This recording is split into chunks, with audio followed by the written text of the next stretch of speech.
सूचना प्रविधिको क्षेत्रमा युवा जनशक्तिलाई आकर्षित गरी रोजगारी र स्वरोजगारीका अवसर सिर्जना गर्ने तथा सार्वजनिक सेवा प्रवाहमा सूचना प्रविधिको अधिकतम उपयोग गरी विकासको आधार स्तम्भको रूपमा सूचना प्रविधिको उपयोग गर्ने लक्ष्यका साथ आगामी दशकलाई सूचना प्रविधि दशकको रूपमा अगाडि बढाइएकोमा हामी सबै विदितै छौँ।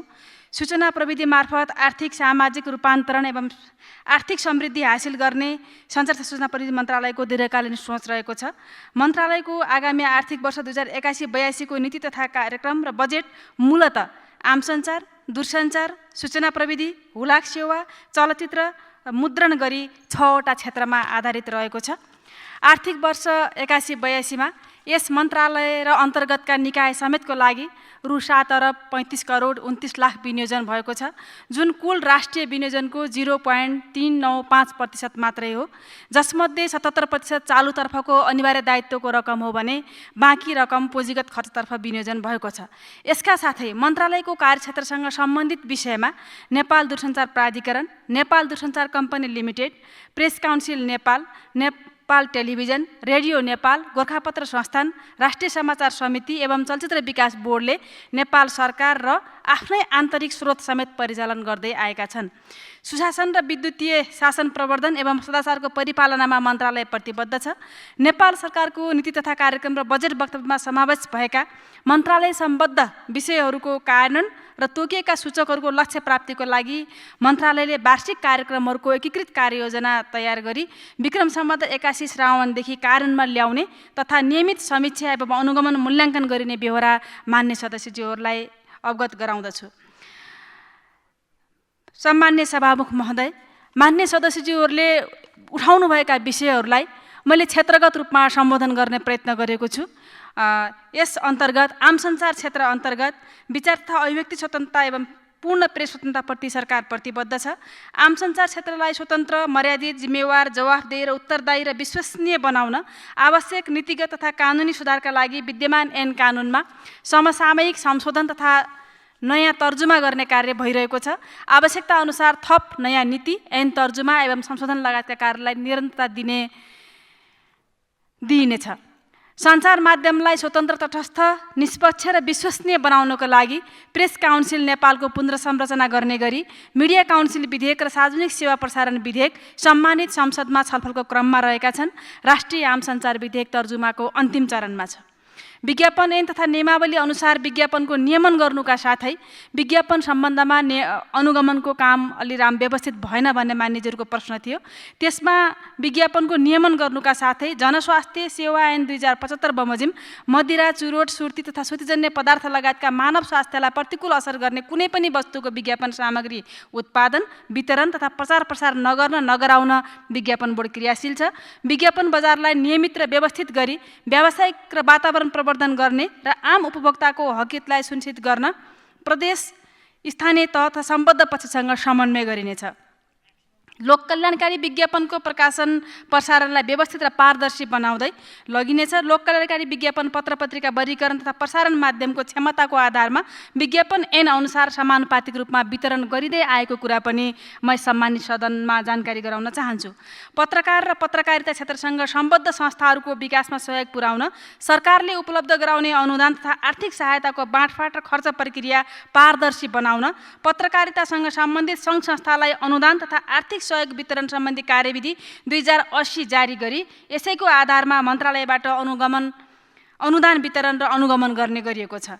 नेपालको संविधानले समावेशी समाजको लागि गरेको दिशानिर्देश बमोजिम मन्त्रालयका कार्यक्रम पनि सामाजिक विविधतालाई सम्बोधन गर्ने गरी प्रस्ताव गरिएको छ।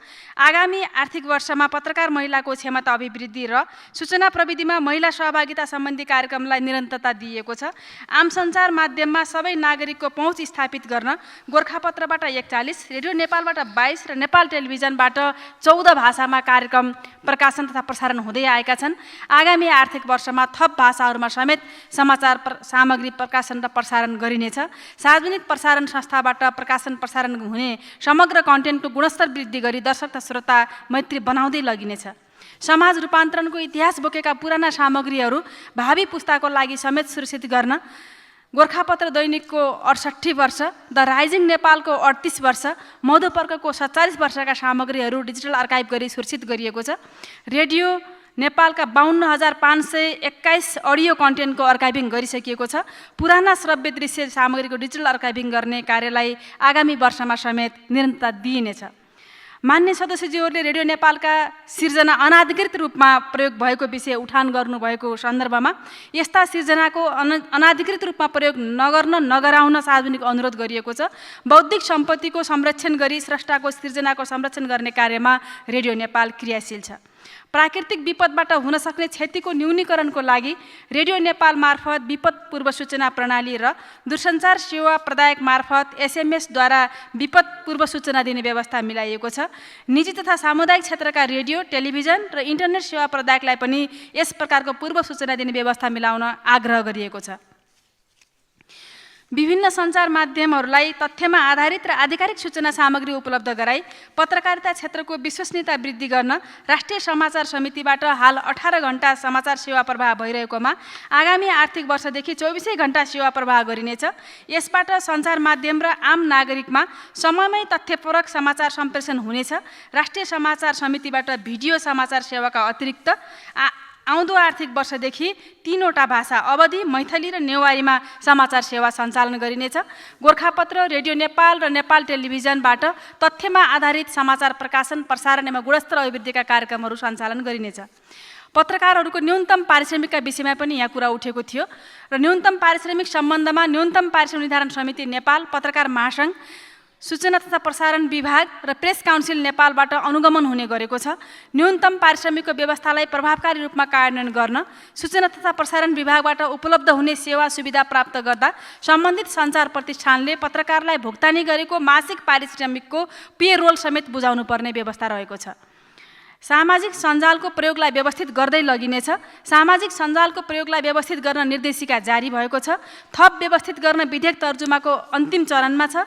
नेपालको प्रचलित कानुन र सामाजिक सद्भाव एवं सामाजिक वातावरणमाथि प्रतिकूल असर नपर्ने गरी सञ्चालन हुने कुनै पनि सामाजिक प्लेटफर्मप्रति सरकारको कुनै आग्रह पूर्वाग्रह नभएको कुरा म यहाँ निवेदन गर्न चाहन्छु। सामाजिक सञ्जाल युट्युबको व्यवस्थित अभिलेख, सूचीकरण र नियमित अनुगमन गर्ने कार्य प्रेस काउन्सिल नेपालबाट भइरहेको छ। आम सञ्चार क्षेत्रलाई थप जिम्मेवार र विश्वसनीय बनाउन प्रेस काउन्सिल नेपाल मार्फत पत्रकार आचार संहिता कार्यान्वयनमा जोड दिएको छ। आफ्नो बारे मिडियामा प्रसारित सामग्री गलत हो भन्ने लागेमा सम्बन्धित व्यक्तिले प्रेस काउन्सिल नेपालमा उजुरी गर्ने व्यवस्था रहेको मान्य सदस्यहरूलाई विदितै छ।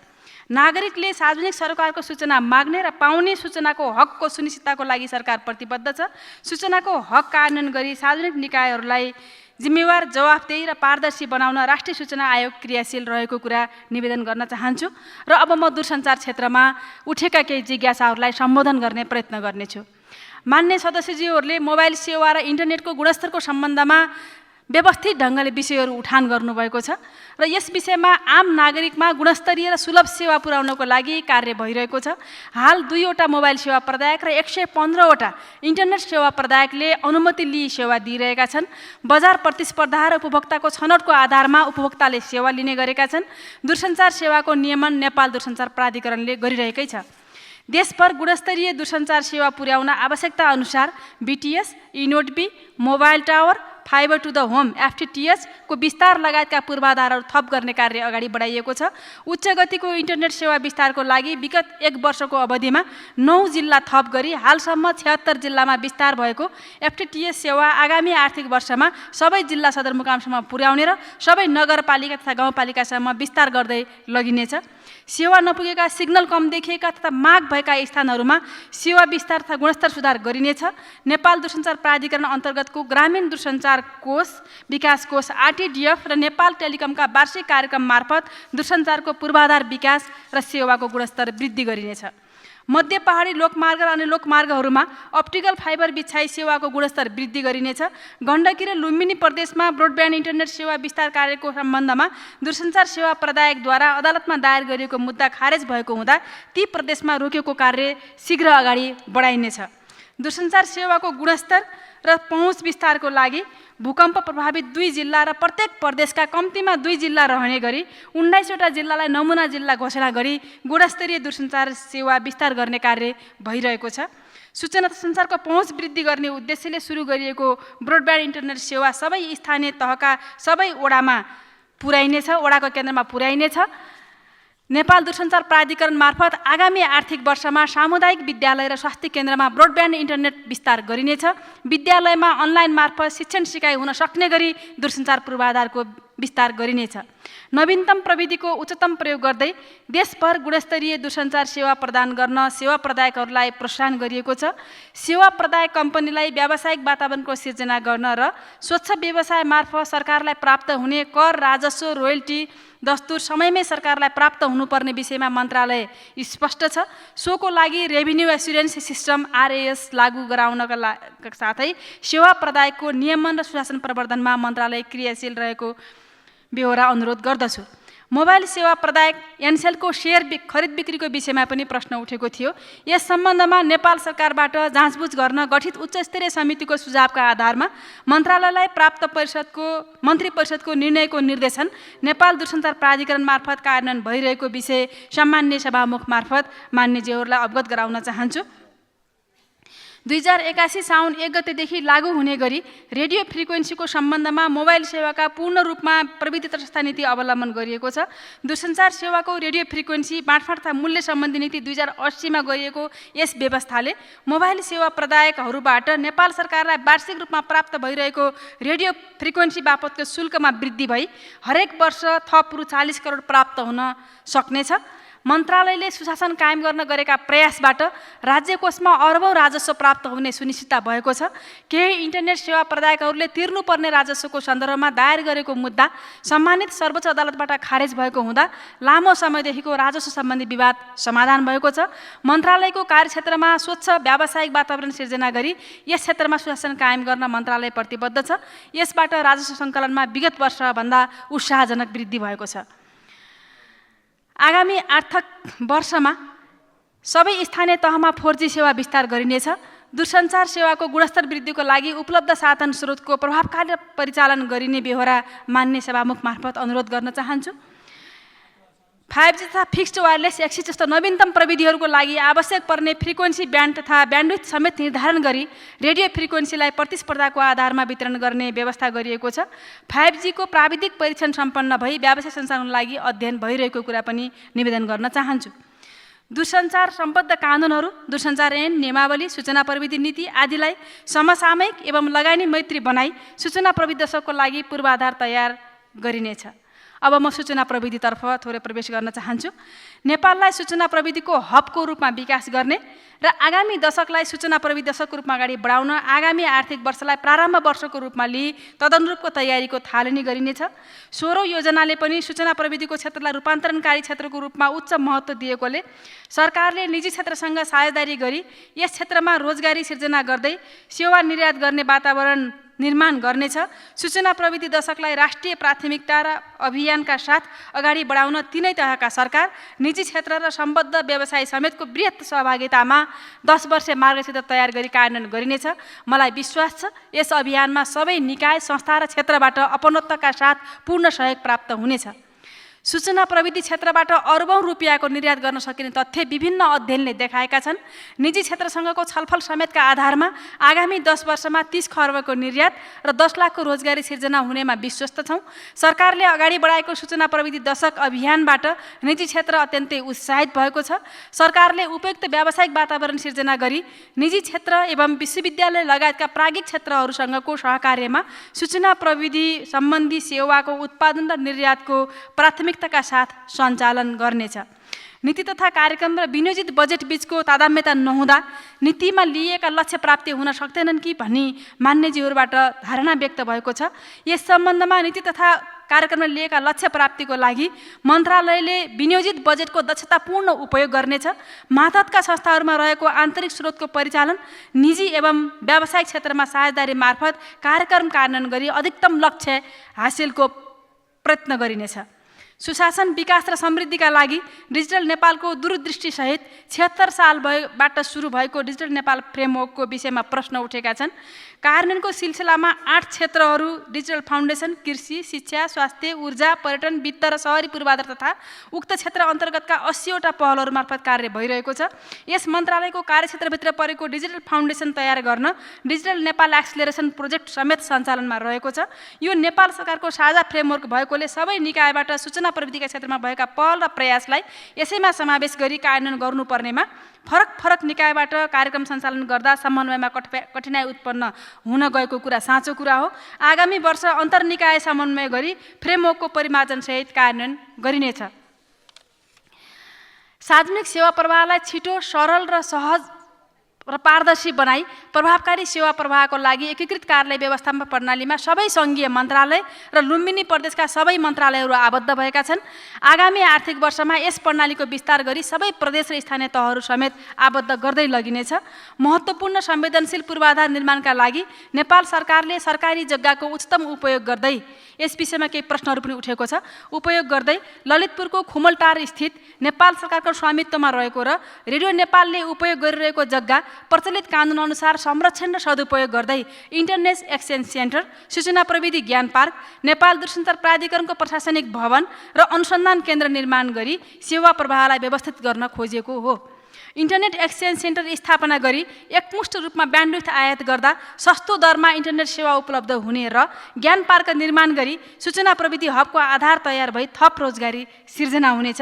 उक्त स्थानमा पूर्ण रूपमा भौतिक संरचना मात्र स्थापना हुने नभई पर्याप्त मात्रामा खुल्ला स्थान समेत रहने बेहोरा म मान्य सदस्यज्यूहरूलाई जानकारी गराउन चाहन्छु। साइबर आक्रमणको पहिचान, रोकथाम र प्रतिकार गर्दै उत्थानशील साइबर स्पेस तयार गर्ने उद्देश्यका साथ राष्ट्रिय साइबर सुरक्षा केन्द्रको स्थापना गरिएको छ। 24 घण्टा 7 दिन साइबर सुरक्षा केन्द्रलाई क्रियाशील बनाउँदै साइबर जोखिमको पूर्वानुमान र जोखिम न्यूनीकरणलाई थप प्रभावकारी बनाइनेछ। साइबर सुरक्षा सम्बन्धी विधेयक छिट्टै संसदमा पेश गरिनेछ। हाल 24 घण्टा सञ्चालनमा रहेको सरकारी डाटा सेन्टरको पुनः संरचना गरी एकीकृत डाटा व्यवस्थापन केन्द्र स्थापना गरिएको छ। डाटा मिररिङ सहितको डिजास्टर रिकभरी सेन्टर सञ्चालनमा ल्याइनेछ। निजी क्षेत्रद्वारा सञ्चालित डाटा सेन्टरको मापदण्ड निर्धारण गरी स्तरीकरण र नियमन गरिनेछ। सञ्चार तथा सूचना प्रविधि क्षेत्रमा दक्ष जनशक्तिको आकर्षण बढाउनका लागि सूचना प्रविधि विषयमा स्नातक, स्नातकोत्तर, एमफिल र विद्यावारिधि गर्ने विद्यार्थीलाई विश्वविद्यालय अनुदान आयोगको सहकार्यमा छात्रवृत्ति प्रदान गर्ने र सार्वजनिक सेवा क्षेत्रमा कार्यरत दक्ष जनशक्तिलाई प्रोत्साहन गर्ने कार्यक्रमहरू अगाडि बढाइनेछ।